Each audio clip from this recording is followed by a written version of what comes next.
में साथ, तो फिर उनका वोट का जो पोलराइजेशन था वो बिखरने लगा कहीं ना कहीं से। तो मतों का जो ध्रुवीकरण था वो खत्म होता हुआ दिखने लगा, और जो माय समीकरण जिसके आधार पर लालू प्रसाद यादव सत्ता में आते थे उसमें एक सेंधमारी की गई। लीजिए बीजेपी, उसमें भी ओबीसी है दिलीप जायसवाल। अभी आप जेडीयू देख लीजिए, उमेश कुशवाहा वो भी ओबीसी है। अभी आप कांग्रेस का देख लीजिए, राजेश राम वो शेड्यूल कास्ट से हैं। अभी आप जीतन राम मांझी की पार्टी में देख लीजिए, वहां भी ओबीसी है।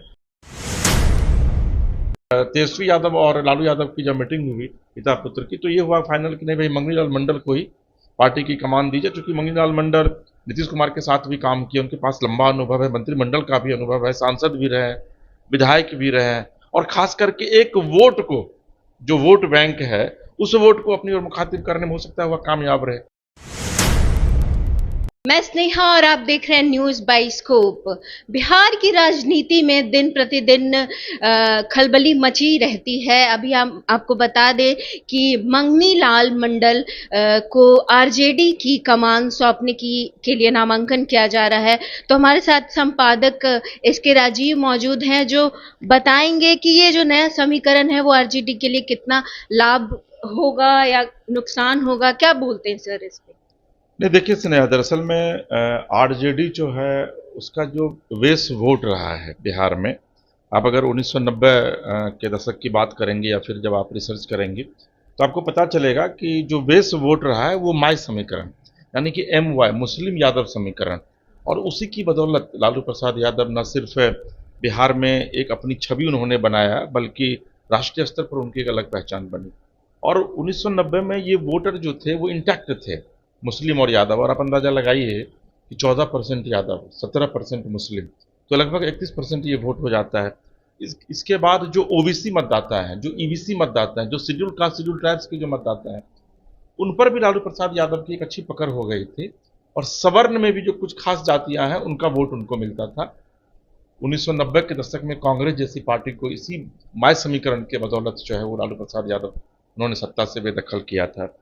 लेकिन उसके बाद 2005 तक जब वो सत्ता में रहे, और उसके बाद जब नीतीश कुमार आए एनडीए में साथ, तो फिर उनके उनका वोट का जो पोलराइजेशन था वो बिखरने लगा कहीं ना कहीं से। तो मतों का जो ध्रुवीकरण था वो खत्म होता हुआ दिखने लगा, और जो माय समीकरण जिसके आधार पर लालू प्रसाद यादव सत्ता में आते थे उसमें एक सेंधमारी की गई।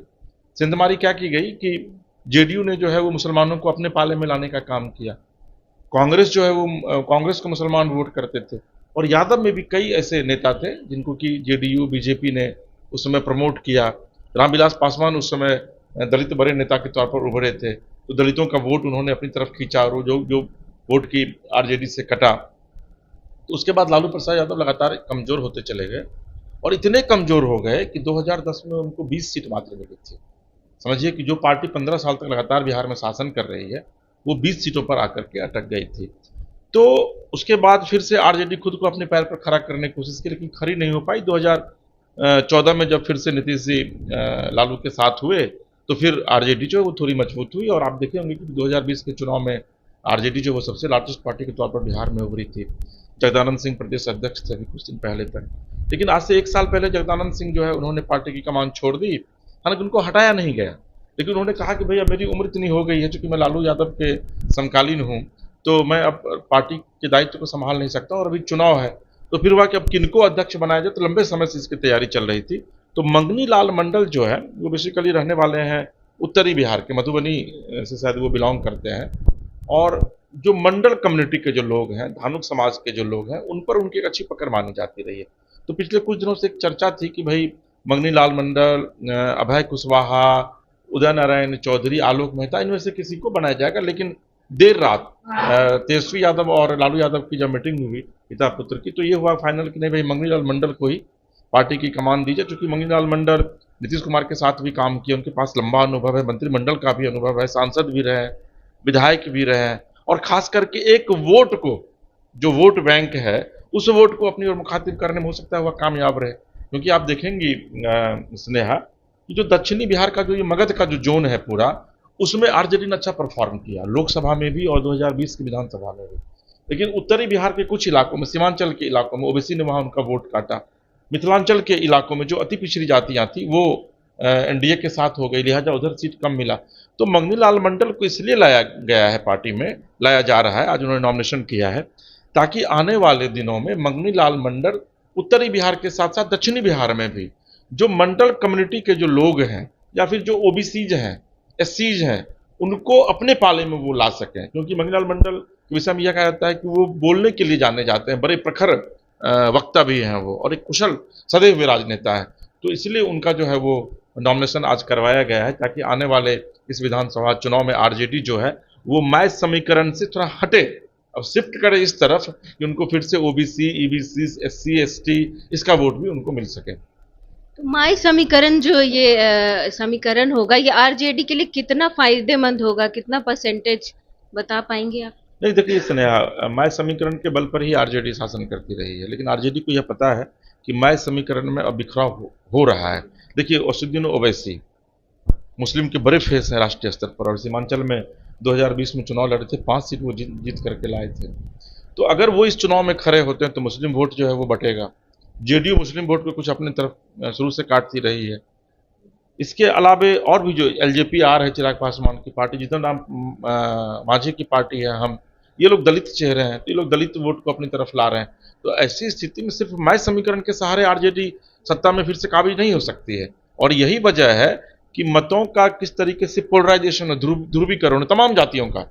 मैं सिर्फ ये नहीं कह रहा हूँ कि मंगनी लाल मंडल को इसलिए लाया गया है कि सिर्फ मंडल, आरजेडी यह चाह रही है कि हम अगर अति पिछड़े को नेतृत्व देते हैं पार्टी का, तो हम जब जनता के बीच जाएंगे तो यह बताएंगे। अभी आप देख लीजिए बीजेपी, उसमें भी ओबीसी है दिलीप जायसवाल।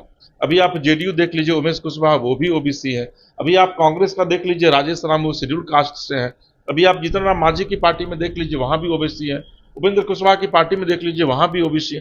तो ये तो एक ट्रेंड है अब कि किसी भी तरीके से, चूंकि अगर आप सिर्फ सवर्णों के सहारे राजनीति करेंगे तो आप राजनीति में सत्ता तक नहीं पहुंच सकती है कोई भी राजनीतिक दल। तो जो सवर्ण है वो क्या है, वो बैलेंस वोट है, वो बैलेंस करने का काम करेंगे। तो इसलिए आप देखेंगे कि बीजेपी जेडीयू सवर्णों को तो अपनी ओर आकर्षित कर रही है। तो कहीं ना कहीं से आरजेडी को यह लगा, खास करके लालू यादव और तेजस्वी को, कि मंगनी लाल मंडल को अगर हम लाते हैं तो मंडल में कई जातियां आ जाती हैं।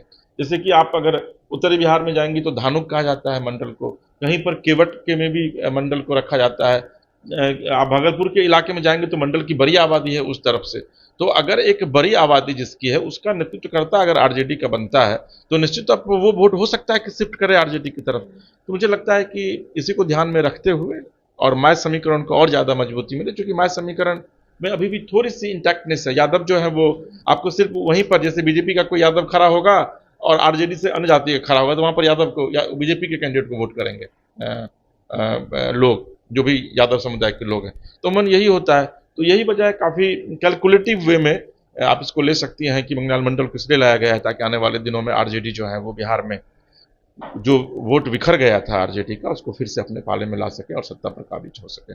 जी, तो माय समीकरण का जुड़ना आरजेडी से बिहार विधानसभा चुनाव में कितना रंग लाता है ये आने वाला वक्त ही बताएगा। लेकिन बाकी की तमाम अपडेट के लिए देखते रहे news bioscope. Camera person Manjesh के साथ मैं स्नेहा, न्यूज़ बाइस्कोप। गोल जहां 27 वर्षों के सफर में 17,000 से भी अधिक छात्रों ने डॉक्टर एवं इंजीनियर बनकर भरे सफलता की ऊंची उड़ान, जहां साधारण छात्र भी असाधारण सफलता प्राप्त कर बना रहे इतिहास।